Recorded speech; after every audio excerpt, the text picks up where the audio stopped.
Hey, it's Mimi from HeyMimi.com, and I want to show you something that has turned out to be amazingly effective for me. For the past few months, we've been getting an outrageous amount of solicitors coming to our door and being really quite aggressive about pounding on the door, ringing the doorbell. They stand there sometimes for like 5 minutes trying to demand that you open the door to them. I work from home, and it was really starting to drive me crazy because this is my home and I don't like to be rudely interrupted. You know, I'm pretty good about telling them to go away, but I really do not like opening my front door to strangers. In my research about what is legal for soliciting and what is not, you know, a lot of times people will say, well, I'm not soliciting, I'm telling you about my religion, or I'm asking you to sign a petition. But if you read the law, if you put a sign up saying no soliciting, that is a legal notice to people not to ring your doorbell or interrupt you for religious purposes, political purposes. It doesn't matter if you're selling anything or not. Some people actually post the law right on their front door, showing that it's against the law to knock on your door if you put up a sign that says no soliciting. I was a little skeptical if I put up a sign that people would be knocking on my door anyway. I was getting 2 to 3 interruptions per day.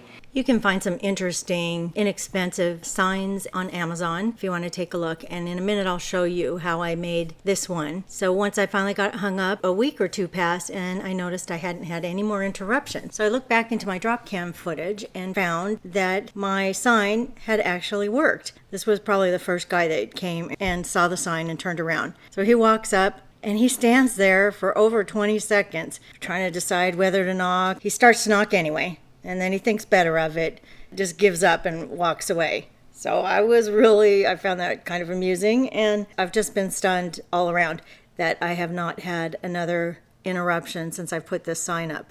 So I guess people know the law. I didn't know the law until I started to make my sign. So this that I made in about half an hour has been extremely effective. I've got this at Hobby Lobby for I think it was under $5. And I used a Sharpie water-based paint pen. It has like a little kind of felt tip, and I talk about these quite often, about how much I love my Sharpie paint pen. Extra fine point, water-based. They come in all different colors. I like the white because, as you can see from my logo and stuff, I really like that chalkboard design on this metal. It's antique bronze tin. If you make a mistake, you can see some of my mistakes there where I've wiped it off, but I don't care. Here's some of my practicing to decide how I wanted to write it out. But as long as you just keep a little wet rag, damp rag, not wet. And if you make a mistake, you can easily just wipe it off and rewrite it. Now you could do it in oil-based paint pens. The oil-based ones are the ones with the pink band on the bottom, and they say oil-based.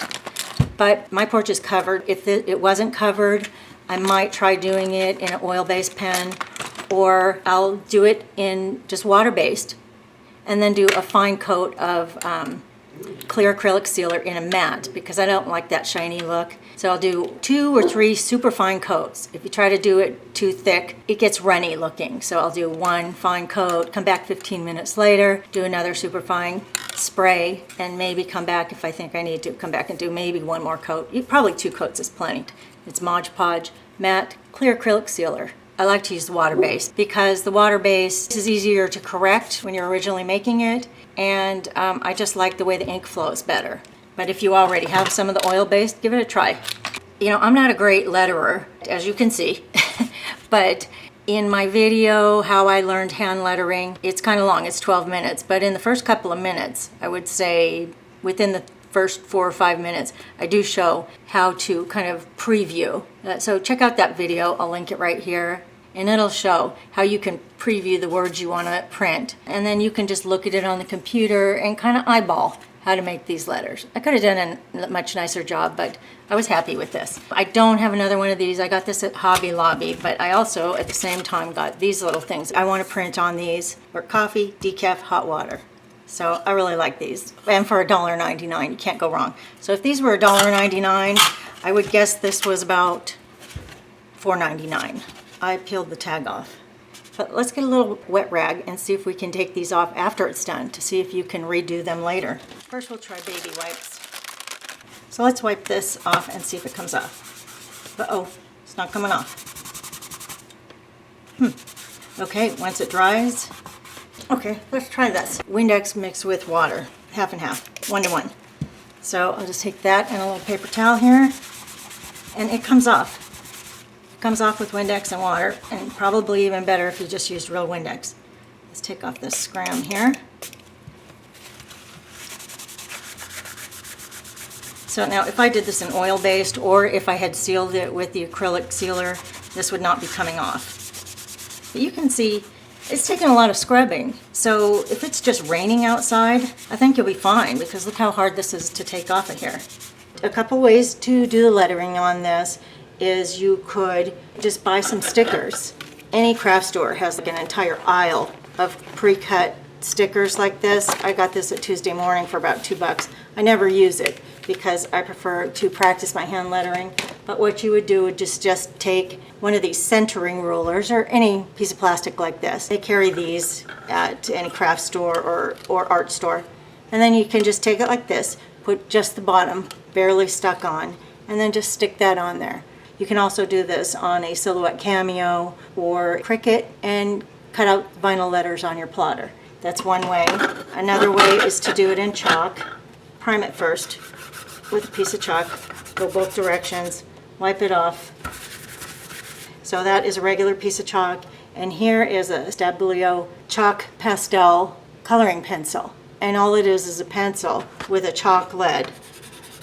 They're kind of pricey. I think for 12 of these, I think these were about $20 for this package, but you can get a coupon for 50% off, so that makes it more affordable. And this will just wipe off. You can wipe it off with water. So I think that's good for kids. So here's a D, decaf, and let's make a D in the chalkboard pencil. Okay, so there's that. You could use a Sharpie poster paint, which is a water-based fine point Sharpie Paint Pen, which I love, and I've made several videos about these. This is the fine point, which actually works pretty good for this. Okay, make sure you're using water-based so that you can wipe off your mistakes. Let me put some dots here, and that is fine point. Here is extra fine point.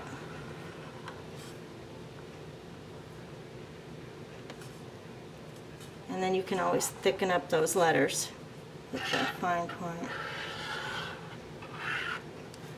This fine point one is working pretty good for this. I usually don't like it for doodling and stuff, but for this, because you want it to be bold and you don't want to have to spend too much time thickening up those letters, it's a pretty good choice for this. Okay, so let me show you how this all comes off. You can, of course, wipe the chalk off. Use water. When I'm airbrushing, I use 50% water, 50% Windex. Either one of those will work. Spray it just on your rag, and it'll come off, and you can start again. Or if you really just want to cut to the chase, Windex, and it comes off beautifully. And I'm leaving a little bit because I want to show you one more thing. It dries super quick. Just make sure if it's pink, that's oil-based. If this little band is blue, it's water-based, and usually if it has no band at all, it's water-based, which is what you want. This is just Windex in a little cup, and I like to use a Q-tip. If I'm cleaning off just a certain part, if I don't like a certain letter or a little flower that I've drawn on there, you can use a Q-tip to wipe that off if you want to be careful not to remove any of the other stuff. So I hope that's helpful, and I think I will do a full video just on planning out your lettering, because this video is getting too long and I think you get the general idea. Thank you for watching, and I hope this inspires you to trust your own hand lettering to make something cute and handmade, and maybe stop people from knocking on your door all the time. And don't forget to subscribe, or at least leave a comment or a thumbs up if you found this video helpful. Thanks for watching.